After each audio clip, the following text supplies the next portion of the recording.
Assalamualaikum and welcome to Psychic Learning Academy. I am Fatma Shakil teaching you sports psychology, and today is the 9th lecture of sports psychology, that is principle of effective goal setting.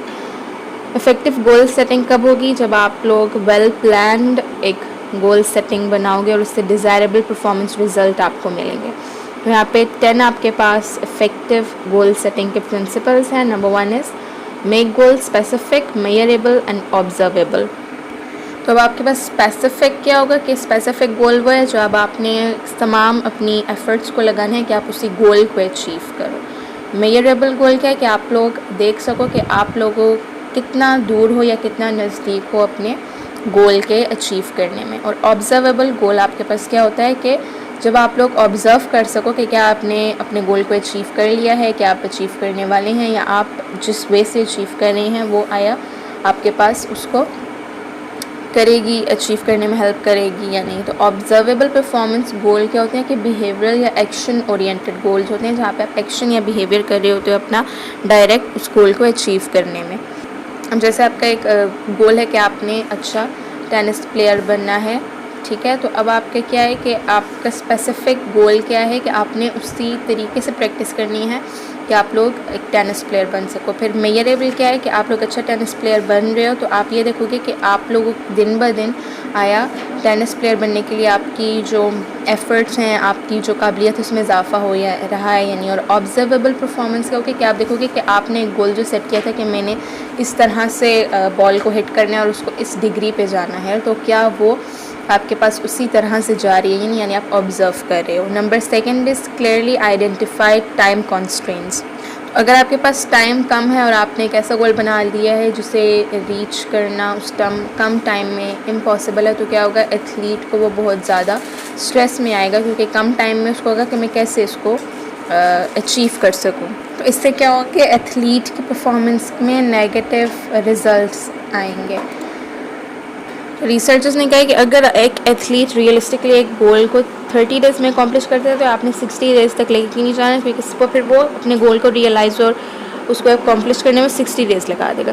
और अगर वो 30 days में करना है तो आपने उसको 10 days पे लेना है, क्योंकि स्ट्रेस की वजह से उसकी जो परफॉर्मेंस है वो भी अच्छी नहीं रहेगी. तो आपने रियलिस्टिक गोल्स बनाने और टाइम कॉन्स्ट्रेंट्स आपने या तो बहुत ज़्यादा या बहुत कम नहीं करने. और अगर बहुत ज़्यादा टाइम होगा तो एथलीट क्या करेगा, प्रोक्रेस्टिनेट करना शुरू कर देगा, और अगर शॉर्ट टाइम होगा तो उससे वो अनरियलिस्टिक लगेगा. Number 3 is use moderately difficult goals. अब आपने क्या करना है कि ये नहीं कि बहुत ज़्यादा आप लोगों ने हार्ड गोल्स बना दिए हैं तो वो जो एथलीट को रियलिस्टिक लग ही नहीं रहे, तो वो क्या करेगा, उन्हें अचीव करने की कोशिश ही नहीं करेगा. आपने ऐसे गोल्स बनाने हैं तो जो रियलिस्टिक लगें और उससे वो करने में डिस्करेज ना हो, बल्कि वो ट्राई करे रोज़ बरोज़ कि वो उनको अचीव कर सके. अब जो रिसर्च है उसमें बताया गया कि ओलंपिक एथलीट्स जो हैं जब मॉडरेटली डिफ़िकल्ट गोल्स होते हैं तो वो 52% आपके पास लोग बेटर परफॉर्म करते हैं. लेकिन अगर गोल्स वेरी डिफ़िकल्ट हो जाते हैं तो वहाँ पे सिर्फ 25% प्रेफरेंस आती है. तो यहाँ पे एक्रोनिम स्मार्ट यूज़ हुआ है स्पोर्ट्स साइकोलॉजिस्ट से कि वो हेल्प कर सके एथलीट को कि वो अपने गोल्स को याद रख सकें. तो स्मार्ट का मतलब क्या है, specific, measurable, action oriented, realistic and timely.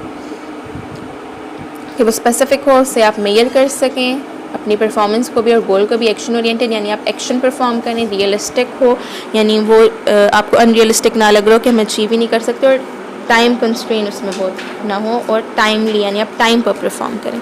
Number 4 is right goals down and regularly monitor progress. यानी आप लोगों ने अपने गोल्स को लिखना है कि मैंने ये काम करना है.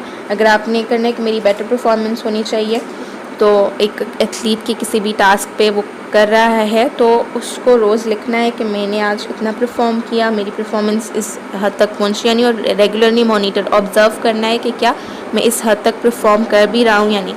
अपने आप को ज़्यादा टीडियस टास्क में नहीं डालना, क्योंकि इससे भी क्या होगा कि आप लोगों की जो परफॉर्मेंस है वो डिटोरेट होनी शुरू हो जाएगी.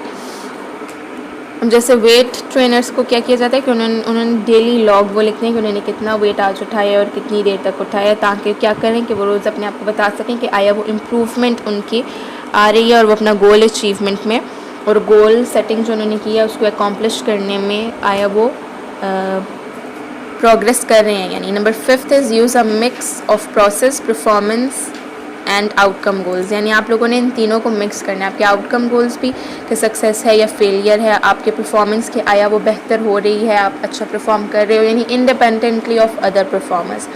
एंड फिर आपके प्रोसेस गोल बने चाहिए, यानी आपने एक स्पेसिफिक बिहेवियर अडॉप्ट करना है जो आपको उसकी तरफ लेकर जाए। अब आप अगर इन तीनों को कंजक्शन में यूज़ नहीं करोगे तो क्या होगा कि आप लॉस ऑफ मोटिवेशन भी हो सकता है। आपने अपने पर्सनल कंट्रोल रखना है और क्या करना है कि इतना ज़्यादा आउटकम गोल्स की तरफ फोकस नहीं करना, बल्कि परफॉर्मेंस पर और प्रोसेस गोल्स पर ज़्यादा फोकस करना है। Number 6, use short range goals to achieve long range goals, यानी आपने पहले छोटे छोटे गोल्स रखने हैं, तब आप क्या करोगे अपने लॉन्ग रेंज गोल को अडॉप्ट भी कर सकोगे, उसको अचीव भी कर सकोगे। यानी आपके पास एग्ज़ाम्पल है कि अगर आपने एक माउंटेन पर चढ़ना है, तो अगर आप कहोगे कि मैंने अभी शुरू करके माउंटेन की टॉप पे एंड करना है, तो वो आपको लगेगा कि मैं नहीं कर सकता, थक जाऊंगा। लेकिन अगर आप शॉर्ट रखोगे कि मैंने इतने यार्ड्स या इतने फीट या इतने मीटर्स अभी मैंने करना है, फिर रेस्ट करना है, फिर मैंने दोबारा क्लाइंब करना है, तो क्या होगा कि आप कहोगे कि मैं कर सकता हूँ, मैं इधर रेस्ट करूँगा, मैं अपने आप को दोबारा से मैं अपनी जो है ब्रेथ को नॉर्मलाइज करूँगा। तो क्या होगा कि शॉर्ट रेंज गोल से आप लॉन्ग रेंज गोल को अचीव कर रहे हो। Number 7 is set team as well as individual performance goal, या आपने अपने एक एथलीट ने सिर्फ अपने लिए नहीं बल्कि पूरी टीम के लिए एक गोल सेट करना है कि हमने कैसा परफॉर्म करना है, किस तरीके से परफॉर्म करना है। तो जो गोल आपके पास फॉर टीम सेट होते हैं उस पर पूरी टीम बेटर परफॉर्म करती है, उस पर हर बंदा बेटर परफॉर्म करता है देन इंडिविजुअल ग्रुप गोल जो होते हैं उनके। Number 8 is set practice as well as competition goals, इसमें है कि आप लोग प्रैक्टिस करें जो कंपटीशन गोल्स, आपने किसी कंपटीशन में जो गोल अचीव करने उसकी प्रैक्टिस करनी चाहिए। कि जैसे आपके पास एक बास्केटबॉल प्लेयर है, उसने हिट 55% करना है तमाम फील्ड गोल अटैम्प्ट्स में, तो क्या है कि उसको ये चीज़ प्रैक्टिस करनी भी आनी चाहिए। जब वो प्रैक्टिस नहीं करेगी, वो क्या करेगी, वो उसके माइंड में कोई गोल नहीं होगा और फिर इंडिविजुअल परफॉर्मेंस जो है वो नहीं दे सकेगी और फिर वो अचीव नहीं कर सकेगी अपने कंपैरेटिव परफॉर्मेंस गोल को। तो जब आप प्रैक्टिस गोल्स को सेट करेंगे तो आप अकॉम्प्लिश कर सकते हैं कंपटीशन गोल्स को। Number 9, make sure goals are internalised by the athlete. अब यहाँ पे क्या है कि जो गोल्स हैं वो एक एथलीट एक्सेप्ट भी करे और उनको इंटरनलाइज भी कर लें, यानी उनको याद करें, उन पे काम करे, उन्होंने कहा कि मैंने ये अचीव करना है।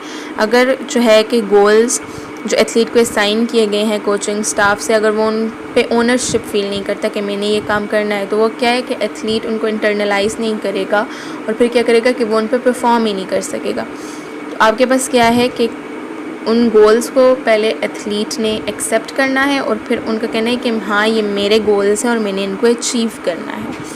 अब आपके पास काइलो एंड लैंडर्स 1995 में उन्होंने कहा था कि अगर एक एथलीट अपने लिए खुद गोल सेट करेगा या पार्टिसिपेट करेगा गोल सेटिंग प्रोसेस में, तो क्या करेगा, वो ज़्यादा अच्छे से इंटरनलाइज भी कर सकते हैं और एक्सेप्ट भी करता है गोल्स, और फिर मैंने अचीव करने में उसको ज़्यादा आसानी होगी। अब रिसर्चर कहते हैं कि there is no advantage to participate या आप सेल्फ सेट गोल्स करें over assign goals in term of goal attributes, यानी आपके पास कोई एडवांटेज नहीं है कि आप या तो पार्टिसिपेट करें या खुद आप गोल सेट करें उन गोल्स पे जो आपको असाइन हुए हैं। एथलीट को एक्सेप्ट करना चाहिए और इंटरनलाइज करने चाहिए अपने गोल्स को, रिगार्डलेस उनको किसने गोल्स दिए हैं या उन्होंने खुद लिखे हैं। उनको पता होना चाहिए कि वो सेल्फ डिटर्मिनेशन पे हैं, वो सेल्फ गवर्नमेंट पे हैं और वो क्या कर सकते हैं, अपने गोल्स को ऑर्डर देकर वो खुद उन्हें अचीव कर सकते हैं। लेकिन इनके लिए नेसेसरी नहीं है कि उन्होंने गोल खुद ही सेट किए हों। Number 10 is consider personality and individual differences in goal setting. अब जो कोचेस हैं जो इन्वॉल्व होते हैं गोल सेटिंग प्रोसेस में कि वो सारे एथलीट्स को बता रहे हैं कि आपके गोल्स क्या होने चाहिए, तो उन्हें पर्सनैलिटी डिफरेंसेस भी देखने चाहिए कि हर एक एथलीट की पर्सनैलिटी डिफरेंट होती है, तो हर एक एथलीट का गोल सेटिंग स्ट्रेटजीज भी डिफरेंट होंगी। अब इसी तरह रिसर्चर्स ने शो किया है कि वो जिमनास्ट जिनका इंटरनल लोकस ऑफ कॉजालिटी होता है, तो वो जब खुद अपने सेट गोल्स करेंगे तो वो क्या करेंगे, बेहतर परफॉर्म कर सकेंगे। लेकिन अगर वो जिमनास्ट जिनका जो गोल है उसको अचीव करने के लिए इंटरनल नहीं बल्कि एक्सटर्नल लोकस ऑफ कॉजालिटी है, तो जब उनके लिए आपके पास कोच सेट गोल्स होंगे तो वो बेहतर परफॉर्म करेंगे। तो इसी तरह हर एथलीट की पर्सनालिटी देखनी चाहिए बिफोर सेटिंग द गोल्स। तो यहाँ पर हमारा 9th लेसन एंड हो गया है।